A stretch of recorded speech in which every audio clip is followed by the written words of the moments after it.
everyone, I'm Ari here with Rachel and we're your hosts for the Merry Writer podcast. This week we're on episode 225 and we're asking, how do you deconstruct a story? Before we dive into the topic, don't forget to subscribe to the podcast wherever you're listening if you haven't already. And if you enjoy the show, please share it with friends and feel free to write a review and pop over to our coffee page and have a look at all the goodies we've left there for you. Okay, so what do we mean by deconstructing? Now, if you are new to writing, it can be actually quite hard to know how to plan and arrange your ideas into a kind of well-flowing structure. It's one of the reasons people say read well, read other people's stuff so you can see how things are done. Now, what you could do is you could go and buy some craft books about story structure. There are quite a few out there from authors who've shared their knowledge, but you can also learn from other writers by deconstructing their stories. So to deconstruct a story, you need to read it. Or in the case of movies, watch it, because you can deconstruct a story that's a movie as well. But you have to do it with the eye of a writer instead of just enjoying reading it as a reader or a watcher. You need to evaluate it. It's almost like when you were at school and you have to start analyzing things. And I know some of you are probably cringing inwardly from that, but it's very useful. You need to look at what made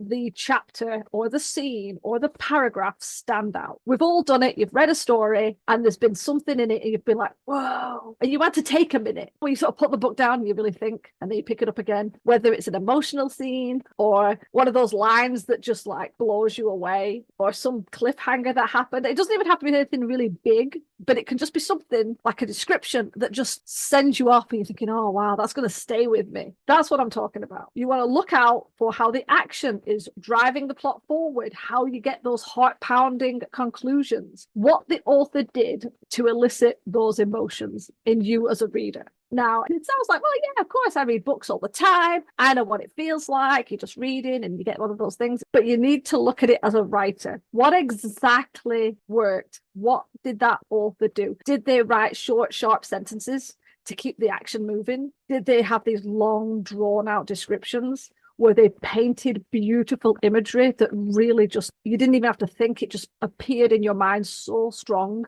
that you felt like you were right there? I've often found it with certain stories where they write walking through a bazaar and you can smell the food to the point where you're like, I can actually smell the food. It smells delicious. You know, when you watch cartoons and you have there was a pie, a beautiful pie sitting on a windowsill, and then they had the steam coming up there, and then there'd be some character drifting along to smell it. Yeah. Cartoon food always looks so delicious. Bugs Bunny's carrots. I don't even like carrots, but I want to eat them because Bugs Bunny makes them look so delicious. That is it exactly. If they can write something like that where they they draw the picture of the food, like Studio Ghibli food always look delicious. Studio Ghibli backgrounds, their landscapes are stunning. Same thing with stories. There'll be some part of it that just wows you. And it isn't just the whole book. Obviously the book does it well, but there will be pieces in there that just are incredible. And that is everything from the scenery to the characters to the plot. They can all be broken down. So think of it in the same way as the concept of plot points, which we have talked about, and I will try and remember to attach that episode, which was the 7 plot points, or beats. So if you have ever read Save the Cat Writes a Novel, you will know about the 15 beats. And this is a form of deconstruction. In fact, in that book, I think there were several examples of the 15 beats used in certain novels and where those beats came in. So it showed you a deconstruction of those stories and how those beats work. But you can go deeper and you can analyze those books a bit more. It's one of those things where I'm trying to explain this. You do need to just try it, okay? Which I realize is a little bit pointless. So how do you deconstruct it? You just do. That's not great. I know. But what you do is you want to find a part of the story that really stood out to you. So pick your favorite book. That's probably the best place to start. Your favorite book, and then take your time to read it. So if you could read your favorite book in 2 days, it should take you about 5 days. Read it slowly. Have a pad and pen. Have some little sticky post-its and start putting stickers in the book, because I am very much a do not write in books. I appreciate there are other people out there who are fine to annotate and scribble on their books. That really upsets me, so I'll just skip right past that. But if you're not, put the little stickers on or whatever and highlight or make a note of where those parts are. What are the sentence structures like? What word choices did the author use that made such an impact? How was the dialogue written? How was the dialogue broken up? What was included in that scene that blew you away? That is where you start. So take your favorite book, read it slowly, and analyze it. So you're not reading it for enjoyment, but you're analyzing it like a book report.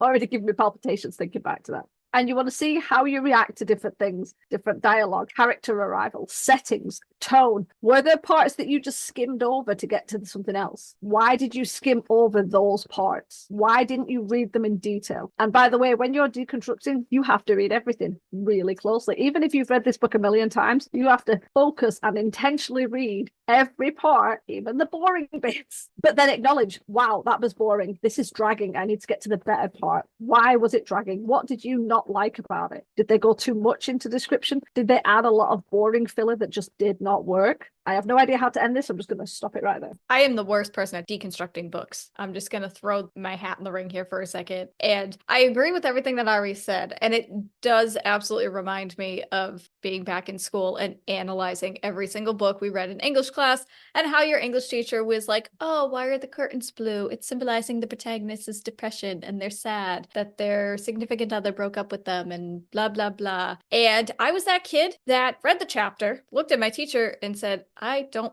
remember the author ever mentioning that the curtains were in fact blue. And then I would go back and yeah, sure enough, it's described as being blue curtains. When I read, I'm a slow reader to begin with, but I am one of those people that I have trouble picturing things in my mind. So a lot of times when I read, it's difficult for me to deconstruct it and really analyze what is going on in the scene, because I prefer reading dialogue. With that said, you can kind of figure out, all right, Rachel, deconstruct the dialogue. Why do you like dialogue more so than you like description? What is it about dialogue that makes it, quote unquote, easier to read or more enjoyable to read, so on and so forth? You can go on with that. But deconstructing stories has never really been my favorite thing to do, but I appreciate that you should do it. Even if you don't like it, you should do it. And it's kind of the whole reading like a reader versus reading like a writer. And I think we all know that piece of advice that says, if you want to be a writer, you should read within your genre. So that way you can learn more about the genre and see how other authors write in that genre. But you should also read outside of your genre. So you just broaden your horizons and see how things are written just in general. And you can learn a lot from what you're trying to do, from what you're not trying to do, what you like, what you don't like, and just kind of dip your toes in the water and get a feel for how other writers do things without actually copying them and staying true to your own writing voice. I don't know where I was going with this. So I guess what I'm trying to say is that it's not easy. There will definitely be some stories that you read and you'll find yourself deconstructing them. And I feel like you deconstruct the stories that you're really into and that you really enjoy. As Ari said, you should read books that you enjoy, but also you got to deconstruct stories that you don't enjoy. You got to not be biased, I guess, if that makes any sense. Because even if you don't necessarily like a book, if you're the type of person that writes book reviews based on, whatever you read, how I used to write my book reviews, I used to pick a line or even a small paragraph that really stood out to me while reading. As Ari mentioned, there will be some parts in the book that you will have to stop and really think about and say, oh, that resonates with me for some reason, whether it's a good reason or a bad reason. If you really liked that line of dialogue or you thought that piece of description was beautiful or well crafted, whatever it is. And I would pick out whatever made me stop and think in the book, and I would quote it at the end of my book reviews and say, here was my favorite line. I didn't really add why it was my favorite line. I just kind of rolled with it. It just added a little personality to my book reviews, but also showcased the writing style of the author and gave people a little brief sneak peek of the type of writing that they could expect from reading that book. I kind of went off there. Sorry. No, but that's a good point. It's like book reviews are like that. You are analyzing the book in some way. I mean, what I find is if you're going to do it, pick a book that you like to start with, read it through if you haven't read it for a while, and enjoy it as a reader. And then instantly go to the beginning, and start reading it again. Because you've already read it once, you won't have the urge to read it as an enjoyment piece, and it'll be easier to deconstruct. Or as you're reading the first time as a reader, you just putting those little like post-it flags in as you find things, and then you can go back and look at them. Because in the end, deconstructing a story is not meant to dilute your enjoyment of any of these medias, and it's not meant to be that you are obsessively dissecting the hell out of them forever and ever. This is just a little bit of time, especially if you're a new writer, just to analyze some work, what strengths and weaknesses you can see when you react to something in the book, whether it's positive or negative. And as Rachel said, don't just pick books that you love, pick books that are bad, movies that are bad. I love watching bad movies, and then figuring out why I hated them and why they didn't work, what made them fail, especially if they had a lot of potential. Because we could do that. You read it and think, oh gosh, that had so much potential, and then it just pooped the bed at the end. It was rubbish. Why? What did the writer, the producer, the director, whatever, what did they do to ruin it? And again, Rachel mentioned this. This is not about copying. We are not copying what other people are doing. We are not going, oh my God, they use these really great, strong, powerful words. I'm going to use them exactly the same. Oh, all their sentences were short sentences. I'm going to use all short sentences. It's not about copying. In the end, your own writer voice is going to be strong, because if you find your writer voice, and nobody can teach you how to get that, you have to just get that, it stands on itself. Okay, all you're doing is helping you understand flow, story, and structure. Think about it like the foundations of a house. You have to lay the foundations before you can build on top of it. It helps to have a grasp of that. And yes, as I said, you can buy some really good craft books to read about this. And if we find any, we'll put them in the links below. But if you're the sort of person that needs to sort of do it yourself rather than just read about it, if you like a more personal touch, if you are younger and reading about it is like, you can kind of get it in a sense, but you're not fully aware of what they're talking about, then try and deconstruct a story yourself. I've read so many books recently where, this is just a little point, where the chapters ended really weirdly, like in a really bizarre place. And then like 2 pages later in the next chapter, you think that would have been a perfect place to end the last chapter. Why didn't they do that? And it's strange how little things can happen. Even now, when I write my manuscript, I will often, because again, I write in scenes, not chapters, I will often write at the bottom, end chapter, ? Because I am still playing around with, is this the best place to end the chapter? Is that the best place to end the chapter? And by the end, I usually know where it should be. But it doesn't matter how long you've been writing, things will still get confused. Things will still need to be analysed and thought about. And if you have a basic idea of how a story should flow, a story structure should be, it really can help. I began back when I was in my 20s to deconstruct some of my favorite books. I think I'd read this book like so many times. And then I started to like put the little flags next to the bits I liked so I could reread them, because I loved how they described things. It was usually a description piece or a really, really good piece of dialogue. And it was like, wow. And I did that for years. I don't do it as often now. Sometimes you do it automatically. As Rich said, we're writers. You can't always take the writer hat off. I think at the beginning, when you're an early writer, it can really help. So I do recommend it. And again, try some craft books as well. But if you can, just do a little bit of deconstructing. And we talked about reading different books. Read in your genre, definitely, but read out of your genre. Because if you are wanting to add a horror element or a romance element, try reading a romance book. Try reading a horror book. They might not be your genre. If you write fantasy or sci-fi or historical fiction, read some horror, read some suspense, read some romance, because they obviously know what they're doing specifically in those categories. So how did they break those down to get those atmospheres? It's just analyzing different story structures and working out the best ways for you to build your own story. Oh, but reading in different genres is so true, because you think, how many genres are actually in one book? There's a bunch. Like, you may go to a specific section in your bookstore looking for a fantasy novel, but within that fantasy novel, there's a hint of sci-fi, there's a hint of romance,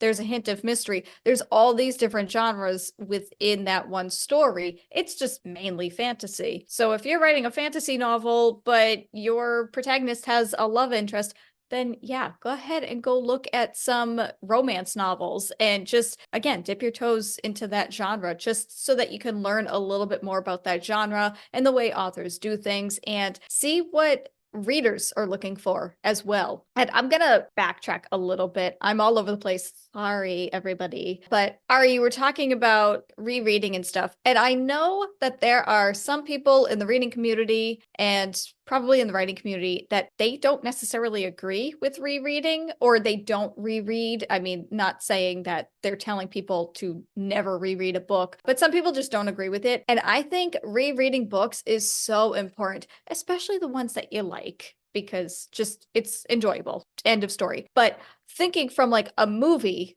because I feel like movies give a better example of this. How many times have you watched a movie for the first time and then you enjoyed it and you said to somebody, oh, we should watch this movie together, it's really good. You sit down, you watch the movie with that person, and they catch something that you didn't catch the first time around, or you caught something new that you didn't catch the first time around. You could watch the same movie 5 times and still say, oh, I didn't notice that before. I didn't hear them say that line. I didn't notice that little thingamajig in the background. You gotta like broaden your scope a bit. Broaden your scope. Watch when watching movies, when reading books, read between the lines. And that'll help you deconstruct your book. That'll help you get a better understanding of what you like, what you don't like, why the author wrote something one way, why they chose to do something else. And in conclusion, a very random conclusion, Ari, when you mentioned about how there are some chapters that it's like it seems to stop at a weird spot, and then you're like 2 pages later in the next chapter, you're like, that would have been a good place to end that chapter. That's a mood. I cannot tell you how many times, even with movies or TV shows, they'll end a scene and then in the next scene, something will happen. And I sit there and I'm like, that would have been a good cliffhanger for the next episode. Or that would have been a good stopping point for the commercial. And the way they chop it up is just so weird. And then you learn what you don't want to do when writing your books. I apologize. My points are all over the place. Sorry. That is it, exactly. Seeing what you shouldn't do. Like, it drives me crazy when I do that. When I see, like, they'll do like a series in like a TV show, and then they'll end it, and then they'll start the next episode of the series, and it's like, wow, that would have been a better cliffhanger to end it. Go, oh my gosh. Sometimes they just end it, and you're like, well, not really that bothered about watching the next one. But I have to say, I'm always surprised when people say, oh, I don't reread. Now, don't get me wrong. I'm going to divert onto this topic for a second. I don't reread everything, and I don't rewatch everything. There are certain movies that I've watched once that like hit me that I have no intention of watching again, because I don't want to get hit like that again. It was incredible and powerful when I watched it the first time, because it was like, dun, dun, dun. Oh my gosh. I'm not going to get that same feeling. And it'll just upset me, because especially if it's one of those movies that's like, there's a sad bit or a traumatizing bit. I don't need to put myself through that again. It was impressive when I saw it the first time. I don't need to see it again. Same with books. There are books that are incredible, but I don't find they will have good reread parts. Now, if someone's saying, oh, I don't reread any book ever, then you're reading the wrong books. Why are you not rereading some of the books, even your favorites? I mean, surely when you were a child, you reread the same book. We all know those kids that are like, I want to hear this book for the 8 millionth time this month. So yeah. And you're right. I still watch movies to this day from the 90s. I go, I totally missed that the first million times I watched it. So yeah. And books as well. I love going back to the beginning of a series and reading book 1 and then going, oh, foreshadowing. Yes, finding the foreshadowing is the best feeling. Yeah. And you're like, wow, how did I miss that? So good. I love it. But yes, what were we talking about? Deconstruction. I personally found that deconstruction was really good if you have a lot of subplots, and I like my subplots. And I would sometimes struggle with how I would weave them through the main story, because you have to keep an eye on them. You have to make sure that they get to the end. You don't want to have a little thread hanging around that you've forgotten about. They have to help or support the main storyline a lot of the times, and you've got all these characters connected to them. And I would sometimes be like, how am I supposed to do this? Especially because I often write in a multiple POV. I have my two main characters, but I sometimes have other characters with POVs in my story. It can go up to like 6. Having read other people who had multiple POVs of characters, or characters that sort of like came to as a group and then branched off, and you followed 2 different or 3 different groups of people, I would struggle. How would you do that? So I would read those books and I would deconstruct those books, and it really helped me get a grasp on how you work with your subplots, how you work with multiple POVs. I cannot stress that enough. It has really helped me in my writing. So I am all for deconstructing books. So with that, I'm just going to say, I appreciate this does sound like, well, literature classes where you had to bore yourself to tears analysing a book that you didn't care about, which is why I suggest going straight for the ones you like first. Have some fun deconstructing, and you may find that you are constructing your own story better and it becomes stronger, and you might find fixes for things you didn't realise were broken. because you'll be surprised. Rachel, do you have anything else to add? Nah, I think I'm good. I think that ends it pretty nicely. Okay, with that, we'll turn it over to you guys. Have you ever tried deconstructing a story before? Would you ever think you will if you haven't? Let us know your answers in the comments so we can chat. Remember, we do release new episodes every Wednesday. Next week, we'll be discussing what we can learn from newer writers. To ensure you don't miss it, do hit the subscribe button on your way out. And as always, thanks for listening to the Mayor Writer Podcast. We'll see you next week. This podcast is brought to you by Writer's Block. We hate our brains. The music titled Inspired is by Kevin MacLeod, licensed under Creative Commons 4.0.